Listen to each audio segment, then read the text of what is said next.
오늘 우리에게 주시는 하나님의 말씀은 신약 성경 마태복음 5장 27절입니다.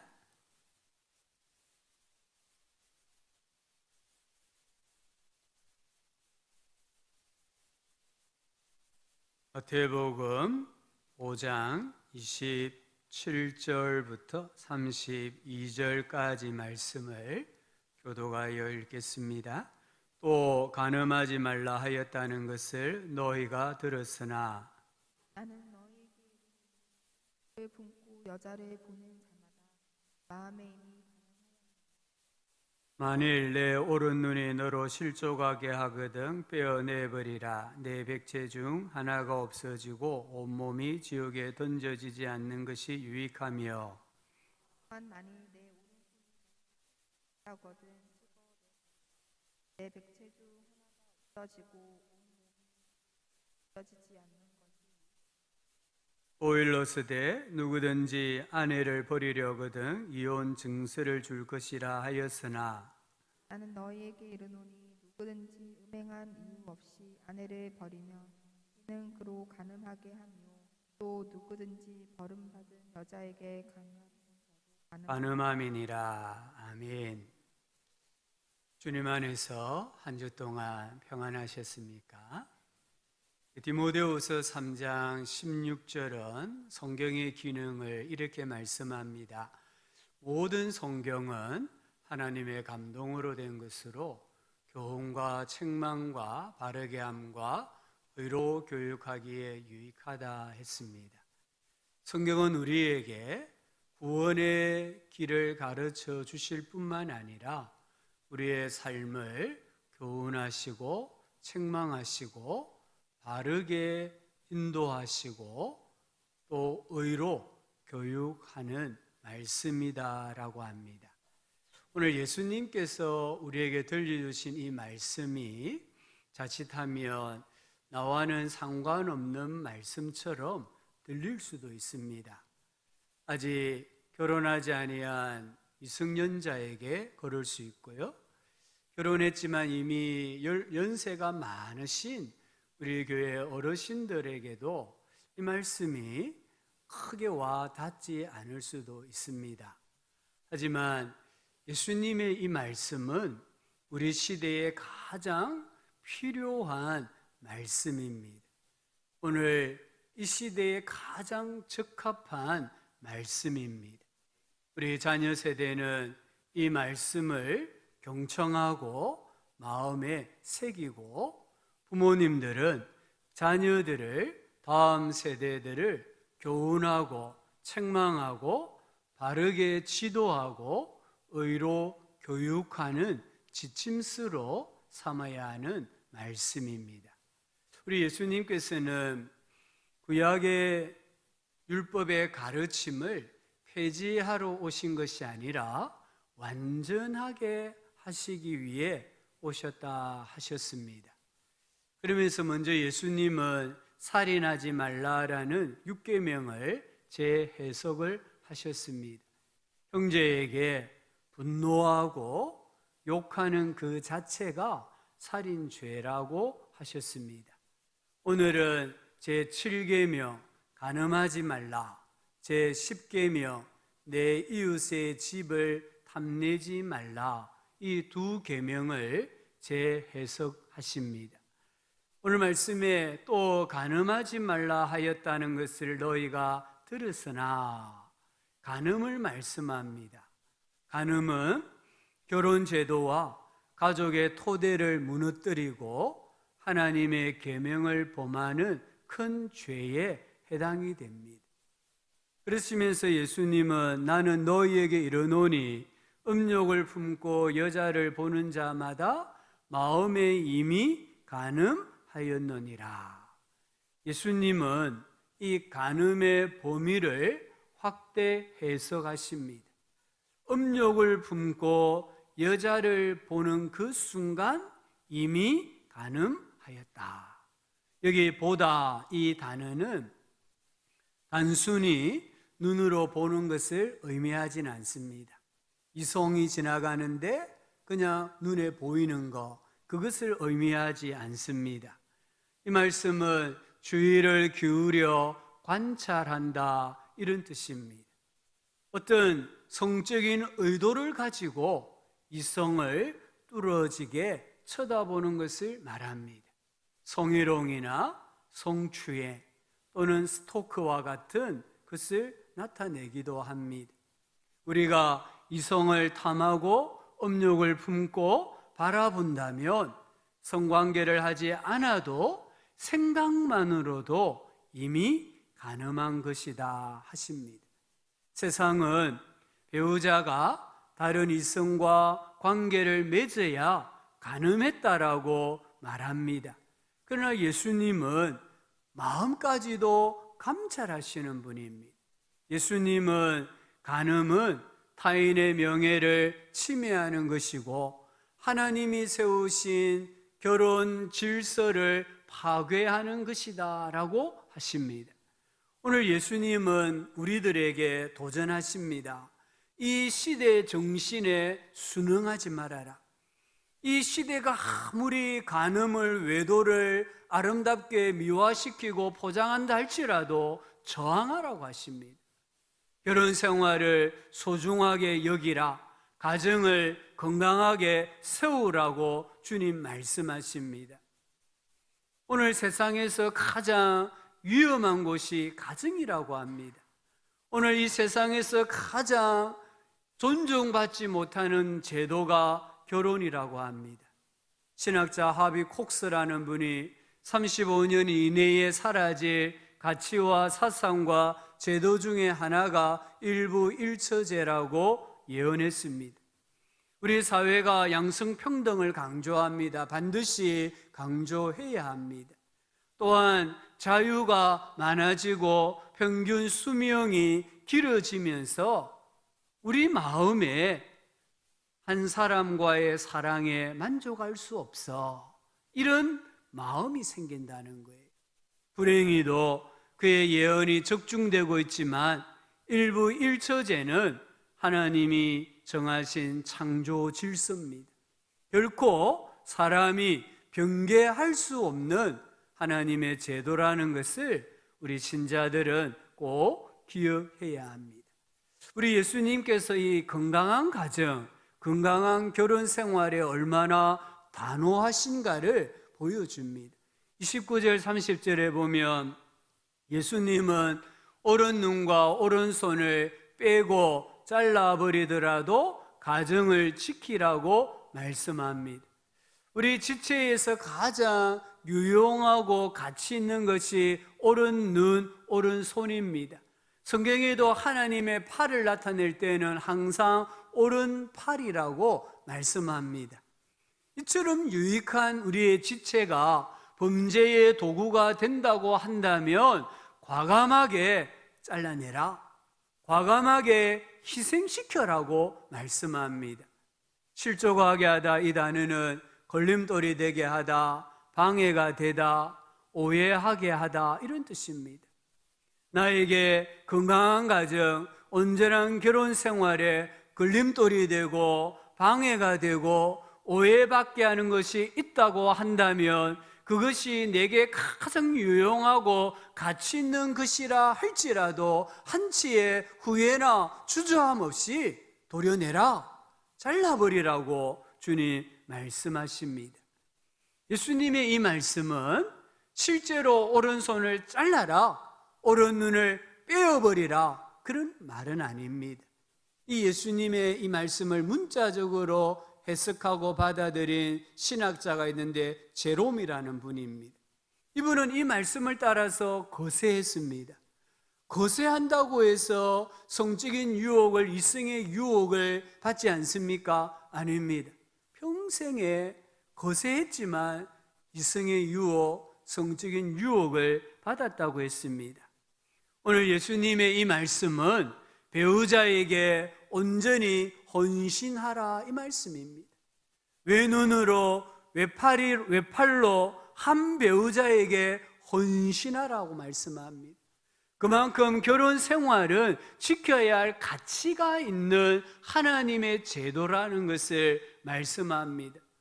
우리 예수님은 결혼 생활을 건강하게 유지하고 발전시킬 수 있다고 한다면 외눈이 되어도 좋다, 외파리가 되어도 좋다라고 생각하고 그렇게 살라라고 말씀을 합니다.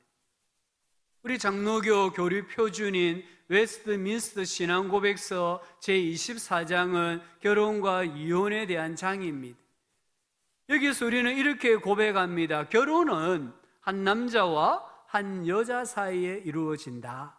남자가 한 명 이상의 아내를 동시에 두거나 여자가 한 명 이상의 남편을 동시에 두는 것은 모두 합법적이지 않다.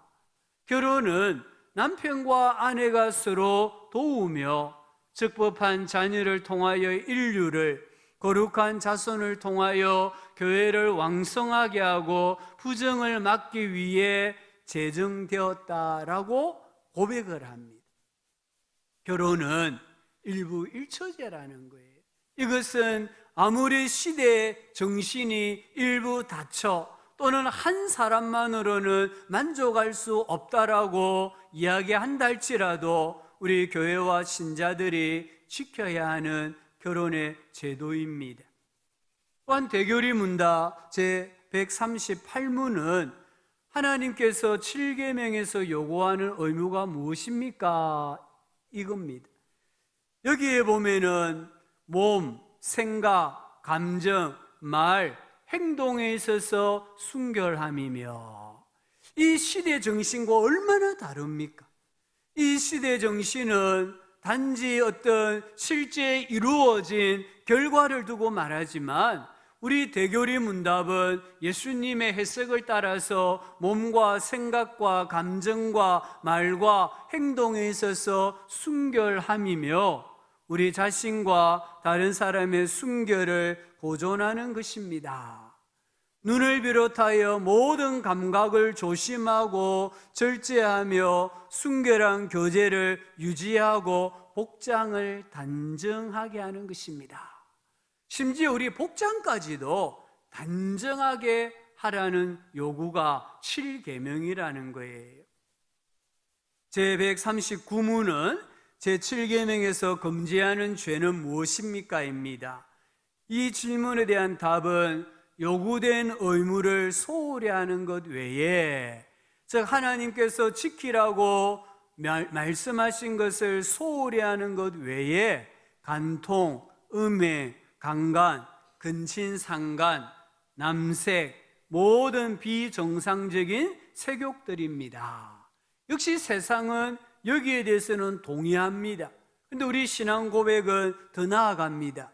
모든 부정한 상상, 생각, 의도와 감정이며 모든 부패하고 추잡한 대화, 거기에 귀를 기울이는 것, 음탕한 눈길, 단정하지 못한 복장, 매춘가를 허락하고 용납하고 보존하고 방문하는 것입니다. 부당한 이혼이나 버림이며 게으름, 탐식, 술 취함, 부정한 교제, 음탕한 노래, 서적과 그림과 춤과 연극, 기타 우리 자신이나 다른 사람들 안에 부정을 자극하거나 행하는 모든 것들입니다라고 고백하고 있습니다. 이 7계명을 우리가 단순하게 생각하면 예수님 말씀이 나와는 아무 상관이 없습니다. 그럼 오늘 우리가 신앙 고백서와 대소교리 문답에서 고백하는 이 말씀을 나의 삶에 적용하면은 이 말씀에 얼마나 우리가 귀를 기울이고 또 예민하게 반응해야 하는가를 알 수 있습니다. 사도 바울은 교회가 직분자를 세울 때, 목사나 장로나 집사를 세울 때에 반드시 체크해야 될 항목을 말씀해 주셨습니다. 디모데전서 3장과 디도서 1장입니다. 여기에 보면은 감독은, 즉 목사와 장로는 한 아내의 남편이 되며 이렇게 말씀합니다. 또한 집사들은 한 아내의 남편이 되어 자녀와 자기 집을 잘 다스리는 자일지니 했습니다. 가정에 불충하는 사람은 교회에도 불충합니다. 배우자에게 헌신하지 않는 사람은 하나님에게도 헌신할 수 없습니다. 그래서 교회에 항존 직분자를 세울 때에는 반드시 가정생활을 체크해야 됩니다. 아내를 어떻게 대하는지, 자녀들을 어떻게 대하는지, 지금 가정에 충성하는지를 반드시 점검을 하고 여기에 통과된 사람을 교회의 지도자로 세우라고 말씀합니다. 오늘 이 말씀, 우리는 예수님이 말씀하시는 바를 너무나 잘 알고 있습니다. 우리는 간음이 무엇인지를 알고 있고 이혼이 무엇이고 재혼이 무엇인가를 너무나 잘 알고 있습니다. 하지만 오늘 우리가 정말 어떻게 하면은 이 7계명과 제 10계명에 순종할 수 있겠습니까? 말씀을 묵상하면서 정리를 해보았습니다. 첫 번째는 감사해야 합니다. 잠언 18장 22절은 아내를 얻는 자는 복을 얻고 아내를 얻은 사람은 하나님께 복을 받았다는 거예요. 그리고 여호와께 은총을 받은 자니라. 우리 배우자를 주신 것에 대해서 하나님께 감사해 보셨습니까? 하나님께서 내게 주신 배우자가 아무리 생각해도 나에게는 과분한 분에 넘치는 선물이다라고 인정하고 하나님께 감사하고 배우자에게 감사해 보셨습니까? 정말 우리가 서로에게 감사의 마음을 가지고 있다고 한다면 이 7계명과 10계명을 지킬 수가 있습니다. 두 번째는 사랑해야 합니다. 예수님은 내 이웃을 내 몸과 같이 사랑하라고 하셨습니다.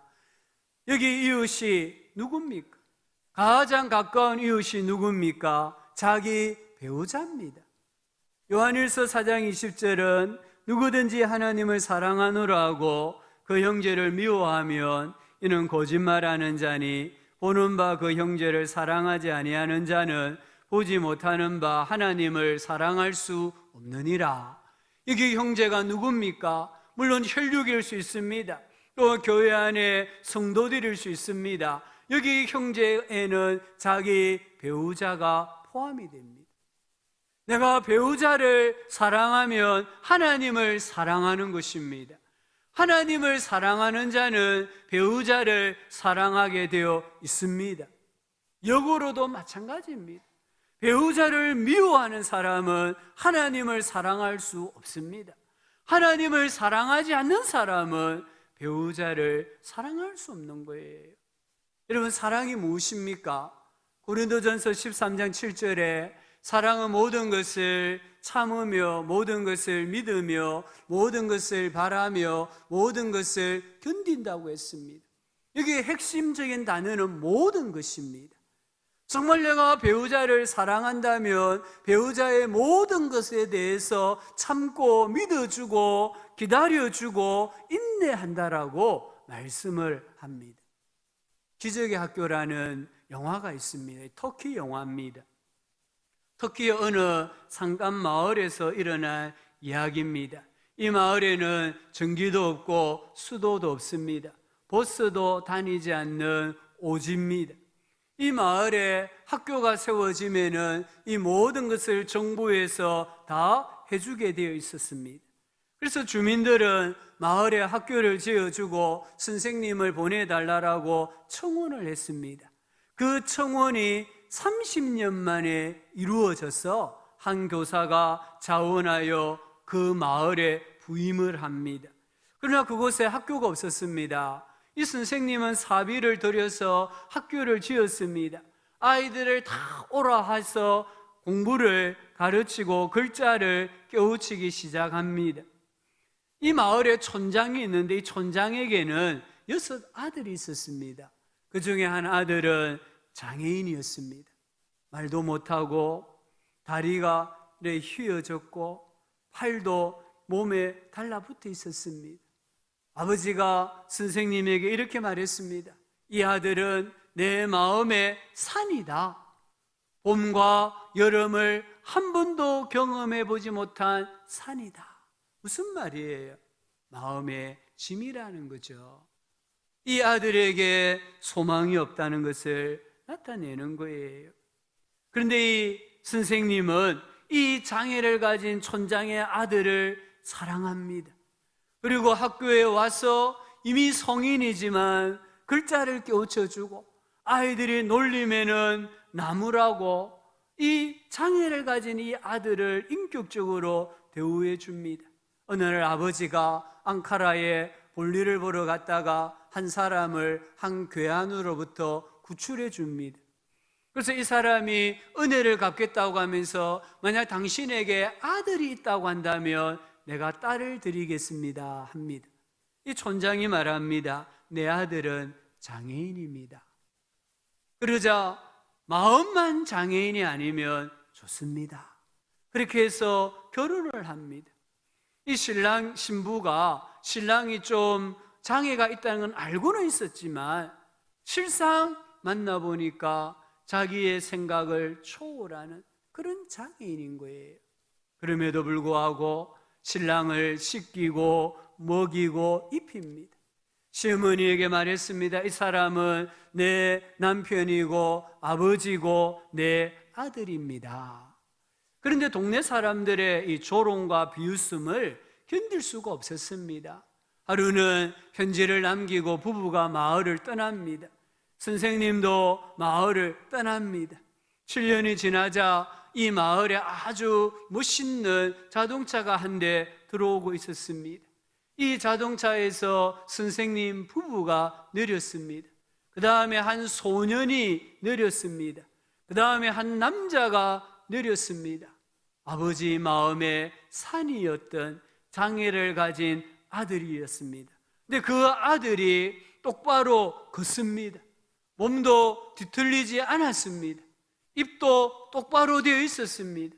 침도 흘리지 않고 발음도 분명하면서 말을 했습니다. 그 다음에 여자아이를 아는 한 여성이 내렸습니다. 바로 그 장애를 가졌던 아들의 아내였습니다. 아버지가 너무 놀라서 묻습니다. 아들아, 도시에 가서 수술을 했느냐?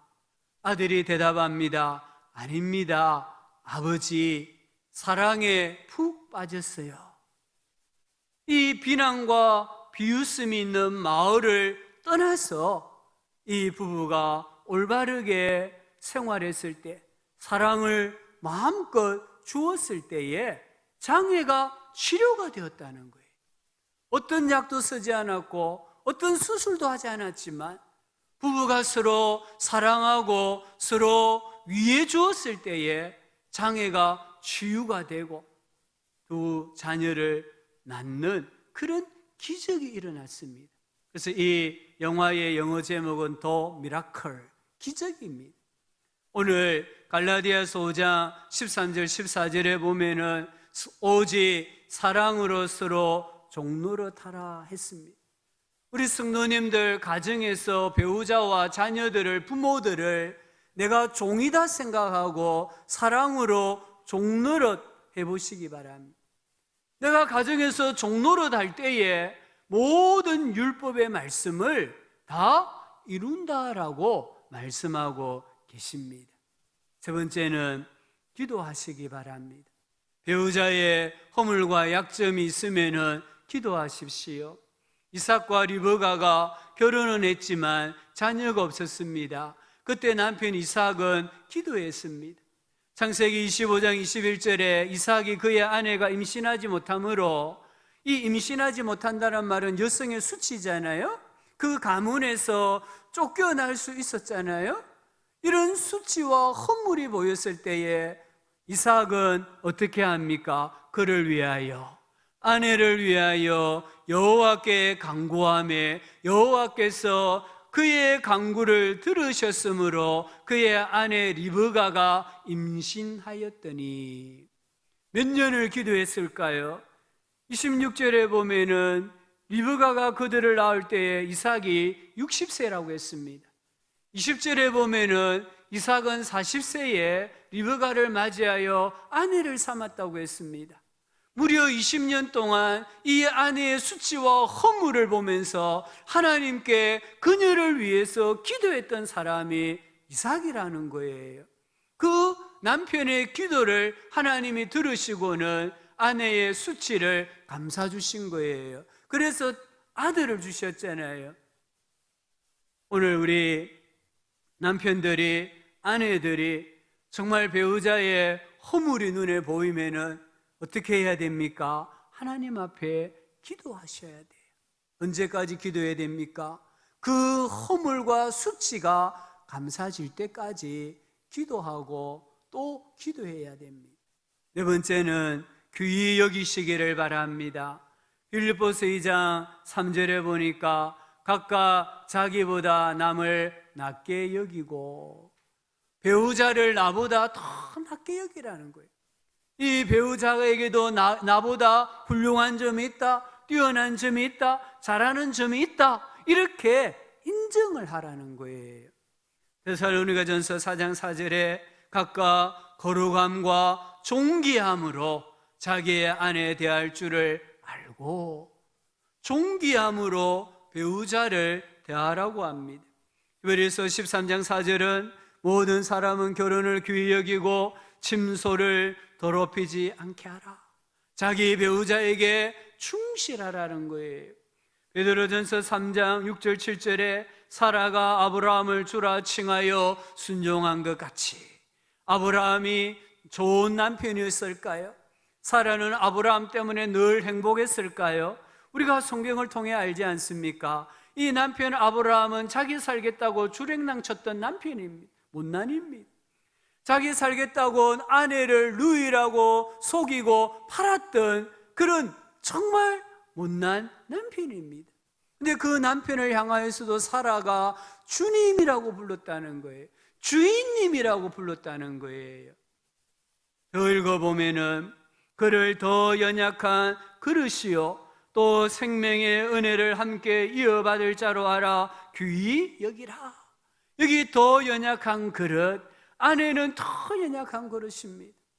우리가 집에 가면은 정말 귀중하게 다루는 그릇이 두 종류가 있습니다. 하나는 진짜 비싼 그릇이에요. 이 그릇을 만약에 깨면 엄청난 손해가 있는 그릇입니다. 또 한 가지 그릇은요, 약한 그릇이에요. 내가 조금만 잘못 다뤄도 깨질 수밖에 없는 그런 약한 그릇이에요. 그래서 주부가 얼마나 소중하게 다룹니까?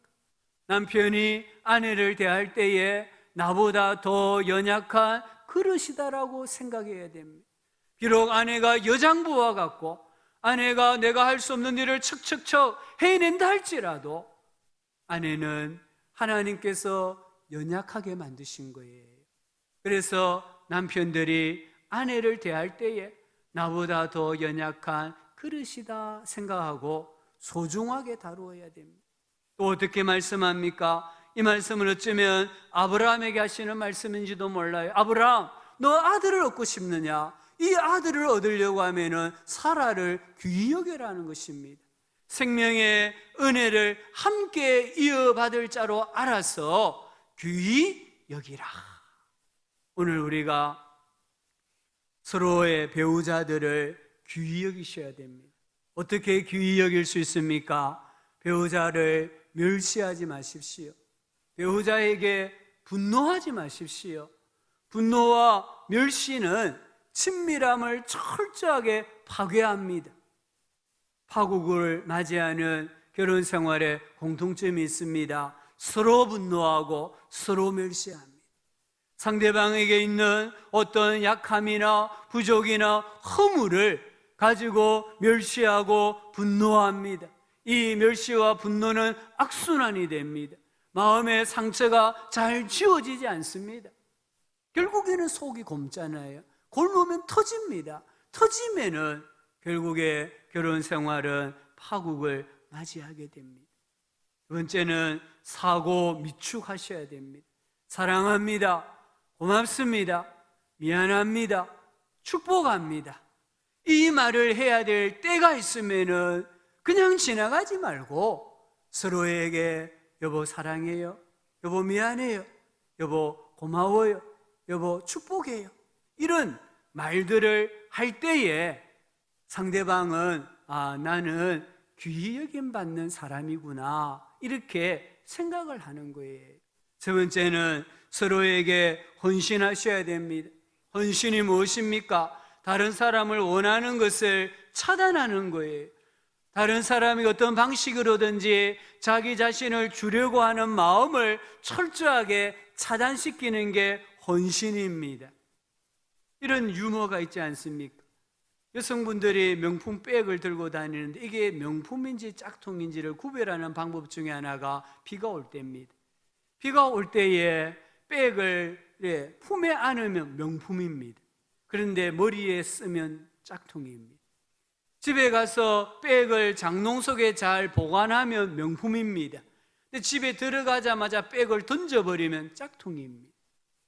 자기 아내를, 자기 남편을 명품으로 생각하셔야 돼요. 그리고 소중하게, 귀중하게 다루셔야 돼요. 내가 어떤 목표를 세웠다고 하면 그 목표를 이루기 위해서 얼마나 수고하고 얼마나 많은 노력을 합니까? 그게 바로 헌신이라는 거예요. 다섯 번째는 같은 영을 가지셔야 됩니다. 창세기 2장 24절에 이러므로 남자가 부모를 떠나 그의 아내와 합하여 둘이 한 몸을 이룰지어다. 여기 한 몸을 이루라고 했습니다. 한 몸을 이루는데 가장 중요한 것은 영이 같아야 합니다. 한쪽은 교회를 나가는데 한쪽은 절간에 간다면은 절대로 영이 하나 될 수 없습니다. 영이 하나 되려고 하면 한 신앙을 가지셔야 됩니다. 교회도 한 곳으로 가셔야 됩니다. 가족들이 다니는 교회, 교단이 다 다르다고 한다면 거기에는 생각이 다르고 관점이 다르고 생활의 리듬이 달라지게 되어 있습니다. 그럴 때에 갈등이 생기고 문제가 생기는 겁니다. 여섯 번째는 36계를 잘 하셔야 됩니다. 잠언 5장 8절에 내 길을 그에게서 멀리하라 그의 집 문에도 가까이 가지 말라. 엄녀의 집에는 나로 하여금 성적으로 유혹하고 범죄하게 하는 그 골목이나 그 길이나 그 집에는 얼씬거리지도 말라라고 말씀합니다. 요셉이 보디발의 아내의 유혹을 받았잖아요. 요셉은 나이가 어렸습니다. 요셉은 타국으로 팔려왔기 때문에 외로움이 있었습니다. 어쩌면 보디발의 아내가 모성애와 같은 마음을 가지고 요셉을 유혹했는지도 모릅니다. 창세기 39장 7절에 보면은 그 후에 그의 주인의 아내가 요셉을 눈짓하다가 동침하기를 청하니, 이 보디발의 아내가 처음에는 몸짓으로 요셉을 유혹했다는 거예요. 그리고는 말로 유혹을 합니다. 10절에 보면 여인이 날마다 요셉에게 청하였으나 요셉이 듣지 아니하고 동침하지 아니할 뿐더러 함께 있지도 아니하니라. 그래도 이 보디발의 아내가 유혹을 합니다. 12절에 그 여인이 요셉의 옷을 잡고 이르되 나와 동침하자. 만약에 요셉이 자기가 요셉의 옷을 붙잡고 있는데 뿌리치고 나가면은 요셉이 부끄럼 당해요. 벌거벗은 몸으로 도망을 쳐야 돼요. 그런데 요셉이 어떻게 합니까? 요셉이 자기의 옷을 그 여인의 손에 버려두고 벌거벗은 몸으로 밖으로 나갔단 말은 도망쳤다라는 말씀입니다. 나는 믿음이 좋아서 간음이나 외도와는 상관없어, 이렇게 생각하지 마시기 바랍니다. 믿음이 좋은 사람도 넘어질 수 있습니다.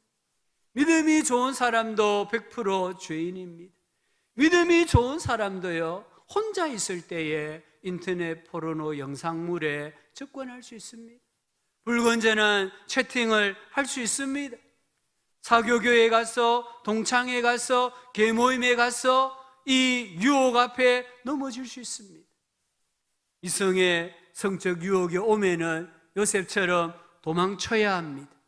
그러나 살려라 하고 무조건 도망쳐야 합니다. 우리의 신념을, 우리의 믿음을 믿지 말고 무조건 도망쳐야 하나님 앞에 자기 믿음도 지키고 가정도 지키고 부부 생활을 지킬 수가 있습니다. 7번째는 하나님의 심판을 기억해야 합니다. 오늘 예수님께서도 우리가 만약에 간음을 하면은 지옥에 던져진다고 했습니다. 지옥불에 던져진다고 했습니다. 욥기 31장 1절부터 4절에 내가 내 눈과 약속하였나니, 이전 성경에는 언약을 세웠나니 이렇게 번역했습니다. 내가 내 눈과 약속하였나니 어찌 처녀에게 주목하랴. 이성의 유혹 앞에 어찌 내가 범죄하랴, 이 말이잖아요. 그리하면 내가 내 눈과 언약을 맺었음에도 불구하고 아내가 아닌 다른 이성에게 주목한다고 하면 위에 계신 하나님께서 내리시는 분깃이 무엇이겠으며 높은 곳에 전능자께서 주시는 기업이 무엇이겠느냐. 불의한 자에게는 환난이 아니겠느냐, 행악자에게는 불행이 아니겠느냐. 그가 내 길을 살피지 아니하시느냐, 내 걸음을 다 세지 아니하시느냐. 위에 계신 하나님, 전능자 하나님께서 우리의 걸음을, 우리의 마음을 감찰하신다는 것을 우리는 기억해야 합니다.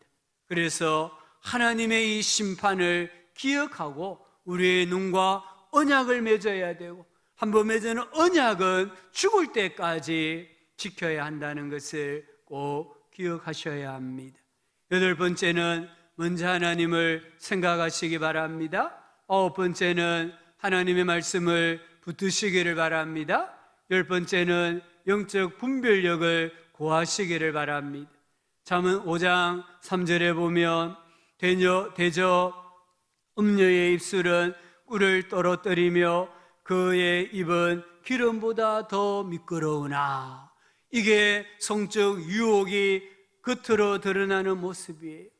이 성적인 유혹을 받으면 처음에는 얼마나 단 것처럼, 얼마나 부드러운 것처럼 느껴집니다.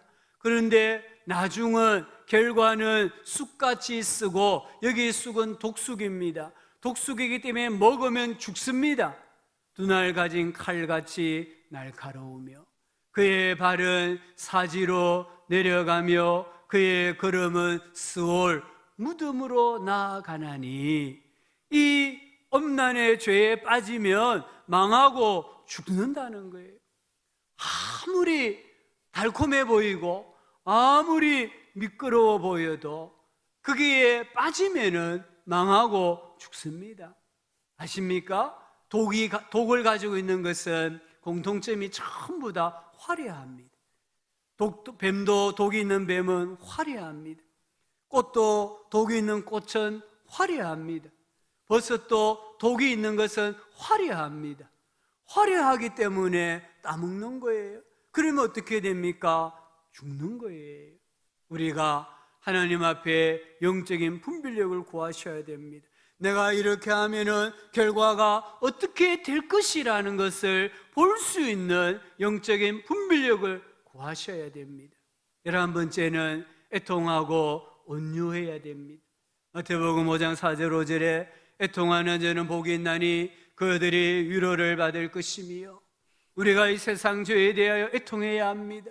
배우자의 허물과 잘못을 발견하면은 이삭처럼 하나님 앞에 애통해야 됩니다.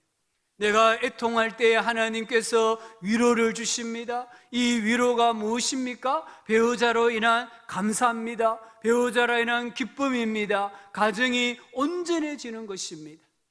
온유한 자는 복이 있나니 그들이 땅을 기업으로 받을 것이며. 배우자에게 온유함으로 대할 때에 하나님이 기업을 주시는데 그 기업이 가정이고 그 기업이 온전한 결혼 생활이라는 거예요. 마지막으로 예수님의 이름을 부르고 예수님의 십자가를 의지하셔야 됩니다. 내 힘으로는 엄난의 영을 이길 수 없습니다. 그러나 예수 그리스도의 이름으로 십자가의 능력으로 엄난의 영 이성의 모든 성적 유혹을 물리칠 수 있습니다. 이 사탄은 끊임없이 우리 가정을 파괴하려고 합니다. 신자나 불신자 가정을 가리지 않고 파괴하려고 합니다. 결혼 생활을 파탄시키려고 유혹합니다. 예수님의 십자가를 앞세우면 더러운 귀신이 엄난의 영이 한 길로 왔다가 7길로 달아나는 줄 믿습니다. 우리가 어떻게 이 말씀에 순종할 수 있을까요? 12가지로 정리를 했습니다. 다시 한번 우리가 되새겼으면 좋겠습니다. 첫째는 뭐라고 말씀했습니까? 감사하라고 하셨죠. 두 번째는 사랑하라고 했습니다. 세 번째는 기도하라 했습니다. 네 번째 귀히 여기라고 했습니다. 다섯 번째 같은 영을 가지라 했습니다. 여섯 번째 36개를 잘 알아 도망을 잘 치라는 겁니다. 일곱 번째 하나님의 심판을 기억하라. 여덟 번째 먼저 하나님을 생각하라. 아홉 번째 하나님의 말씀을 붙들라. 열 번째 영적 분별력을 구하라. 11번째 애통하고 온유하라. 마지막으로 예수님의 이름을 부르고 예수님의 십자가를 의지하라고 했습니다. 이 12가지를 하나로 정리합시다. 에베소서 5장 33절입니다. 너희도 각각 자기의 아내 사랑하기를 자신같이 하고 아내도 자기 남편을 존경하라고 했습니다. 우리가 간음을 예방하는 최선의 방책은 서로 사랑하고 서로 존경하는 것입니다. 배우자가 가정에서 배우자를 통해서 사랑을 받고 존경을 받는다고 한다면 사탄이 아무리 우리를 유혹하고 넘어뜨리려고 해도 그 유혹을 이길 수가 있습니다. 하지만 가정에서 배우자에게 이런 사랑받지 못하고 존경받지 못하면 우리는 사랑받고 존경받을 곳을 향하여 가게 되어 있다는 거예요. 그게 바로 간음이고 외도라는 것입니다. 우리 가정과 결혼 생활을 위협하는 요소가 있습니까? 배우자에게 서로 분노하고 계십니까? 멸시하십니까? 말투가 바르지 못하십니까?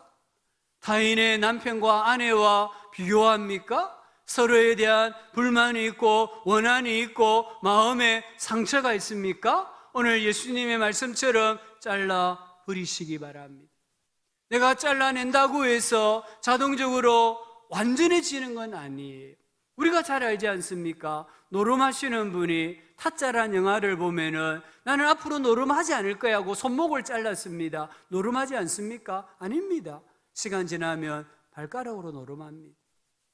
내가 잘라낸다고 해서 완전해지지 않습니다. 우리는 한 걸음 더 나가야 됩니다.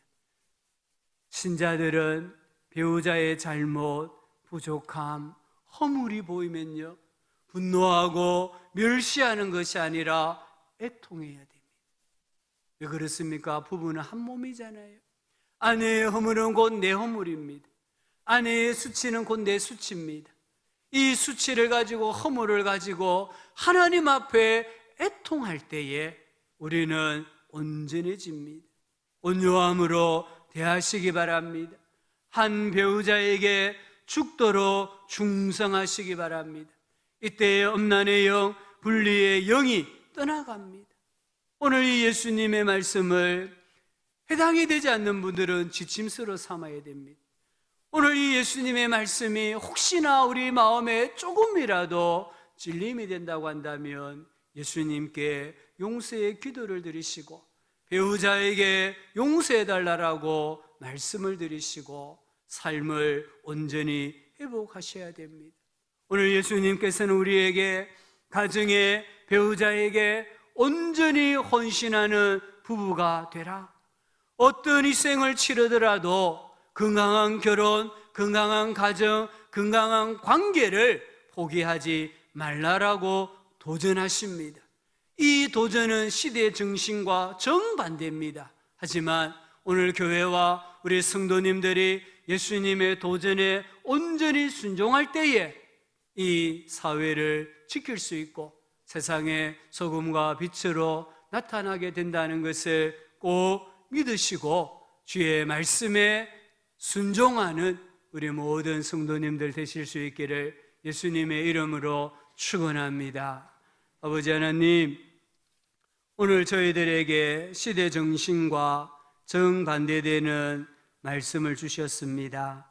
이 말씀을 깊이 생각하게 하시고 새기게 하여 주셔서 하나님, 정말 어떤 희생을 치르더라도 가정을 건강한 가정으로 또 부부 생활을 건강한 부부 생활로 이끌어갈 수 있는 은혜를 주시고 각오하게 하시고 결단하게 하여 주시기를 간절히 바라옵고 원합니다. 예수님의 이름으로 기도합니다. 아멘.